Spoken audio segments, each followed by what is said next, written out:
Hi, இன்னைக்கு lunch box பார்க்கலாம் வாங்க. இன்னைக்கு முருகருக்கு ஒரு விசேஷம், அதனால் கோயிலுக்கு போயிருந்தோம். அதனால் பாப்பா வர்றதுக்குள்ளார ஸ்வீட் பண்ணியிருந்தா. மார்னிங்கே பண்ணிட்டேன். இந்த ஸ்வீட்டு செம்மையாக இருந்துச்சு. நல்லா கோல்கட்டை மாதிரி கட்டியாக சூப்பராக இருந்துச்சு. நான் இந்த ரெசிபியோடது வேணால் நாங்கள் ஒரு நாள் அப்லோட் பண்ணுறோம். இதுலேயே நிறைய வெரைட்டிஸ் ஆஃப் கோல்கட்டை மாதிரி இருக்கும். சூப்பர் டேஸ்ட்டாக இனிப்பான ஸ்வீட்டாக நம்ம இதை எங்கேனாலும் செய்யலாம். அடுத்து புளி சாதம் எப்பயுமே எல்லாருக்குமே பிடிச்ச சாதமாக இருக்கும். பாருங்கள்,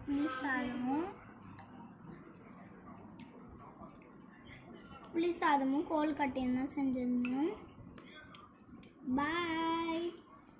I miss you too all.